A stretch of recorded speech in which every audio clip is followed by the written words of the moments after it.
নমস্কার বন্ধুরা, আজকের এই ভিডিওতে আমি আপনাদের দেখাবো আপনারা কিভাবে নিজেদের মোবাইলের মাধ্যমে জমির লাইভ তথ্য দেখবেন। মানে দাগের তথ্য অথবা খতিয়ানের তথ্য আপনারা লাইভ নিজেদের মোবাইল থেকে দেখতে পারবেন। এর আগের একটি ভিডিওতে আমি আপনাদের দেখিয়েছিলাম যে আপনারা কিভাবে এই যে বাংলার ভূমি অফিসিয়াল ওয়েবসাইট থেকে আপনার জমির দাগের তথ্য এবং খতিয়ানের তথ্য দেখবেন। সাধারণত যারা নতুন কৃষক বন্ধু জমা দিতে যাবেন বা পিএম কিষাণ জমা দিতে যাবেন তাদের কিন্তু জমির লাইভ তথ্য চাওয়া হবে। তো আপনারা নিজেদের মোবাইল থেকে নিজেদের জমির লাইভ তথ্যটি বের করতে পারবেন। তো আজকের ভিডিওতে আমি আপনাদের মোবাইলের তথ্যটি দেখাবো। এর আগের একটি ভিডিওতে আমি কম্পিউটার তথ্যটি দেখিয়েছিলাম যে আপনি কম্পিউটারের মাধ্যমে কিভাবে নিজের জমির দাগের তথ্য এবং খতিয়ানের তথ্য দেখবেন। তো ভিডিওটি অত্যন্ত গুরুত্বপূর্ণ হতে চলেছে, ভিডিওটি শুরু থেকে শেষ পর্যন্ত দেখবেন। তো চলুন বন্ধুরা, ইন্টারেস্টিং ভিডিওটি শুরু করা যাক। তো মোবাইল থেকে নিজের জমির তথ্য মানে খতিয়ানের তথ্য বা দাগের তথ্য দেখার জন্য আপনাকে গুগল প্লে স্টোর থেকে এই অ্যাপটি ইনস্টল করতে হবে, বাংলার ভূমি অথবা বাংলার জমির তথ্য। এই অ্যাপটির লিঙ্ক আমি ভিডিওর ডিসক্রিপশনে আপনারা সেখান থেকে পেয়ে যাবেন। সেখান থেকে ক্লিক করে আপনারা সরাসরি এই অ্যাপটি ইনস্টল করে নিতে পারেন আপনাদের মোবাইলে। তো এই অ্যাপটি ইনস্টল করার পরে আপনাকে এই ওপেন অপশানে ক্লিক করতে হবে। অ্যাপটি খোলার সাথে সাথে এরকম একটি ইন্টারফেস আপনাদের সামনে খুলে যাবে। উপরে বলা রয়েছে বাংলার ভূমি, পশ্চিমবঙ্গের খতিয়ান ও দাগের তথ্য। এখানে কিন্তু লাইভ তথ্যটি দেখাবে। তো জমির দাগের তথ্য অথবা খতিয়ানের তথ্য দেখার জন্য এই যে উপরে দিকে অপশানটি বলা রয়েছে দেখুন, প্লট খতিয়ান ইনফরমেশন, দাগ ও খতিয়ানের তথ্য, এখানে আপনাকে ক্লিক করতে হবে। তারপরে সবার উপরে যে অপশানটি দেওয়া রয়েছে ওয়েব ভার্সন ফার্স্ট, এখানে আপনাকে ক্লিক করতে হবে। তারপরে দেখুন এরকম কিছু অপশন আপনাদের সামনে খুলে যাবে। সবার প্রথমে দেখুন বলা রয়েছে খতিয়ান টাইপ। এখানে আপনার যে খতিয়ান রয়েছে সেই খতিয়ান টাইপটা আপনাকে সিলেক্ট করতে হবে। তো বেশিরভাগ সবার নর্মাল খতিয়ানই থাকে, তো সেই ক্ষেত্রে আমার ফার্স্ট অপশানে থাকতে দেবো। আপনাদের যদি পরের দুটো অপশন হয় তো সেই ক্ষেত্রে আপনারা সিলেক্ট করে দেবেন। তারপরে দেখুন বলা হচ্ছে বেসিক ল্যাঙ্গুয়েজ। তো আপনি আপনার খতিয়ানের তথ্যটি বাংলা দেখতে যাচ্ছেন না ইংলিশে দেখতে যাচ্ছেন, তো আপনারা সেই হিসাবে আপনাদের পছন্দ মতো ল্যাঙ্গুয়েজ সিলেক্ট করে নেবেন। তারপরে আপনাকে নিজের জেলাটি সিলেক্ট করতে হবে। এখান থেকে আপনি ক্লিক করার সাথে সাথে অপশন খুলে যাবে এবং সাথে সাথে আপনার যে জেলা রয়েছে সেই জেলার নাম আপনাকে সিলেক্ট করে নিতে হবে। তারপরে দেখুন বলা হচ্ছে ব্লক। তো আপনার জেলাতে আপনি কোন ব্লকের ডিটেলস দেখতে যাচ্ছেন বা আপনার কোন ব্লক সেটি আপনি এখান থেকে সিলেক্ট করে দেবেন। তারপর বলা হচ্ছে দেখুন মৌজা। তো আপনার জেল নাম্বার বা মৌজা কত সেটি আপনি এখান থেকে সিলেক্ট করে দেবেন। এখানে ক্লিক করার সাথে সাথে মৌজার যে নাম্বার সেটি আপনি খুঁজে বের করবেন, সেই হিসাবে আপনার মৌজার নাম আপনি পেয়ে যাবেন। তো সেটি আপনি সিলেক্ট করে দেবেন। তারপরে বলছে রেকর্ড ল্যাঙ্গুয়েজ। তো আপনি বাংলায় তথ্য দেখতে যাচ্ছেন অথবা আদার্স ল্যাঙ্গুয়েজ দেখতে যাচ্ছেন, তো সেটি আপনি এখান থেকে সিলেক্ট করে দেবেন। তারপরে আপনাকে সাবমিট অপশানে ক্লিক করতে হবে। সাবমিট করার সাথে সাথে এইরকম কিছু তথ্য আপনাদের সামনে খুলে যাবে। উপরে দিকে দেখুন দুটো অপশান রয়েছে, খতিয়ানের তথ্য এবং দাগের তথ্য।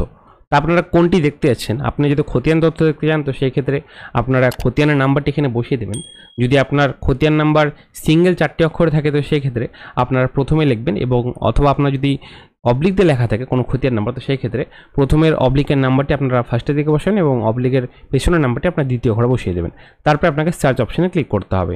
খতিয়ান নাম্বার দিয়ে সার্চ করার সাথে সাথেই সেই জমির খতিয়ানের টোটাল তথ্য এখানে দেখিয়ে দেবে।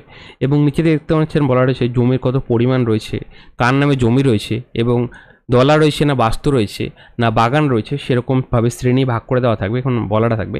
এবং যদি বর্গা থাকে তো সেটিও দেখাবে, এবং খতিয়ান তৈরির তারিখটিও এখানে আপনি পেয়ে যাবেন। তো নিচে থেকে দেখুন বলা হচ্ছে ডাউনলোড পিডিএফ অপশনটি দেখতে পাচ্ছেন, এখানে আপনাকে ক্লিক করতে হবে এই টোটাল তথ্যটি সেভ করার জন্য। এই টোটাল সেভ হয়ে গেলে আপনারা খুব সহজে পিডিএফের মাধ্যমে সেটি প্রিন্ট আউট করে নিতে পারবেন। তো এটি ছিল খতিয়ানের তথ্য। এবার আমি বলি আপনি দাগের তথ্য কীভাবে বের করবেন। তো দাগের তথ্য বের করার জন্য খতিয়ানের তথ্যর পাশে দেখুন বলা হচ্ছে দাগের তথ্য, এখানে আপনি ক্লিক করবেন এবং এখানে আপনাকে দাগ নাম্বার দিতে বলেছে। তো আপনারা আপনাদের নিজেদের যে দাগ নাম্বার রয়েছে সেই দাগ নাম্বারটি আপনারা বসিয়ে দেবেন। দাগ নাম্বার দিয়ে সার্চ করার সাথে সাথে সেই দাগে কত পরিমাণ জমি রয়েছে এবং সেই দাগের ভেতরে কতজনের জমি রয়েছে টোটাল তথ্য এখান থেকে আপনাকে দেখিয়ে দেবে। আপনারা দেখে নিতে পারবেন আপনাদের দাগে কতজনের জমি রয়েছে এবং কত পরিমাণ জমি রয়েছে, সেই টোটাল তথ্য আপনারা এখান থেকে পেয়ে যাবেন। এবারে আমি আপনাদের বলি, আপনারা এই অ্যাপের মাধ্যমে আপনাদের যে মৌজা সেই ম্যাপও কিন্তু আপনারা এই অ্যাপের মাধ্যমে পেয়ে যাবেন, যেটি কিন্তু বাংলার ভূমি অফিসিয়াল ওয়েবসাইটে কিন্তু আপনারা পাবেন না। এবং যে আপনাদের যে দাগের ম্যাপ সেটি বের করার জন্য কিন্তু আপনাদের কিছু পরিমাণ টাকা দিতে হয়, কিন্তু এই অ্যাপটিতে আপনারা খুব সহজে নিজেদের যে মৌজার ম্যাপটি সেটি আপনারা একদম বিনামূল্যে পেয়ে যাবেন।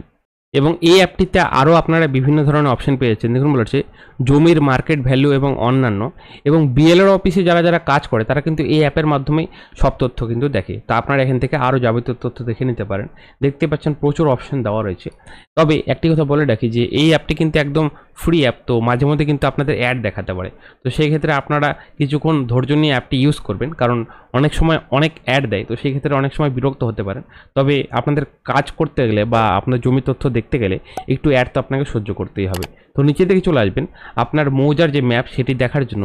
এখানে দেখুন বলা হচ্ছে মৌজা ম্যাপ, এই যে আমি দেখাচ্ছি এই অপশানটি, এখানে আপনাকে ক্লিক করতে হবে এবং একই রকমভাবে আপনাকে আপনার জেলার নাম সিলেক্ট করতে হবে, তারপর ব্লকের নাম সিলেক্ট করতে হবে, তারপর মৌজার নাম সিলেক্ট করতে হবে। মৌজা নাম সিলেক্ট করার পরে এখানে দেখুন বলা রয়েছে সিলেক্ট সিট নাম্বার। তো এখানে কিন্তু 3টি অথবা 4টি সিটে আপনাদের ম্যাপটি ভাগ করা রয়েছে, মানে আপনার যে মৌজা রয়েছে তার ম্যাপ কতগুলো ভাগে ভাগ করা রয়েছে। তো আপনি কোন সিটটি দেখতে যাচ্ছেন সেটি আপনি এখানে সিলেক্ট করে দেবেন। ধরুন আমি 2টো সিলেক্ট করলাম, তারপরে আপনাকে সাবমিট অপশানে ক্লিক করতে হবে। তো দেখতেই পাচ্ছেন যে মৌজার যে ম্যাপ সেটি কিন্তু চলে এসেছে, এবং আপনারা চাইলে এই ম্যাপটি ডাউনলোড করে নিতে পারেন। এই এখানে দেখুন ডাউনলোড চিহ্ন বলা রয়েছে, পিডিএফ চিহ্নটি, এখানে ক্লিক করবেন, সাথে সাথে আপনার যে ম্যাপ সেটা কিন্তু ডাউনলোড হয়ে যাবে। তবে উপরে দিকে দেখুন বলা রয়েছে দাগ নাম্বার, এখানে আপনি ক্লিক করে আপনার দাগ নাম্বার দিয়ে সার্চ করার সাথে সাথে আপনার দাগ নাম্বারের যে ম্যাপ সেটি কিন্তু আপনার সামনে চলে আসবে, সেটি আপনাকে জুম করে দেখে নিতে হবে। এখানে দেখতে পাচ্ছেন যে যার যার দাগ নাম্বার সেই হিসাবে ম্যাপ দেওয়া রয়েছে। তো আপনারা চাইলে একদম বিনামূল্যে এখান থেকে আপনাদের দাগের ম্যাপটি স্ক্রিনশট করে প্রিন্ট আউট করে নিতে পারেন। তো এইভাবে আপনারা খুব সহজে আপনাদের যে দাগ নাম্বারের ম্যাপটি সেটি আপনারা পেয়ে যেতে পারেন। তবে আপনারা যদি বাংলা ভূমি ওয়েবসাইট থেকে পেতে চান তো সেই ক্ষেত্রে আপনাদের 20 টাকা কিন্তু খরচা করতে হবে। তবে অ্যাপে কিন্তু একদম বিনামূল্যে আপনারা আপনাদের দাগের ম্যাপটি পেয়ে যাবেন। তো এখান থেকে আপনারা চাইলে সেভ করে সেটি প্রিন্ট আউট করে নিতে পারেন। তো এই ছিল মোবাইলের মাধ্যমে জমির তথ্য দেখার পদ্ধতি। তো আজকের ভিডিওটি এই পর্যন্তই। ভিডিওটি ভালো লাগলে ভিডিওটি অবশ্যই লাইক করে আমাদের উৎসাহ বাড়াবেন, কারণ আপনি লাইক করবেন নতুন নতুন টপিকে ভিডিও বানানোর জন্য, এবং সবার সাথে ভিডিওটি শেয়ার করে দেবেন। তো দেখা হচ্ছে আপনার সাপোর্টে নতুন ভিডিওতে নতুন টপিক নিয়ে। ভালো থাকুন, ভিডিও দেখার তো অসংখ্য ধন্যবাদ।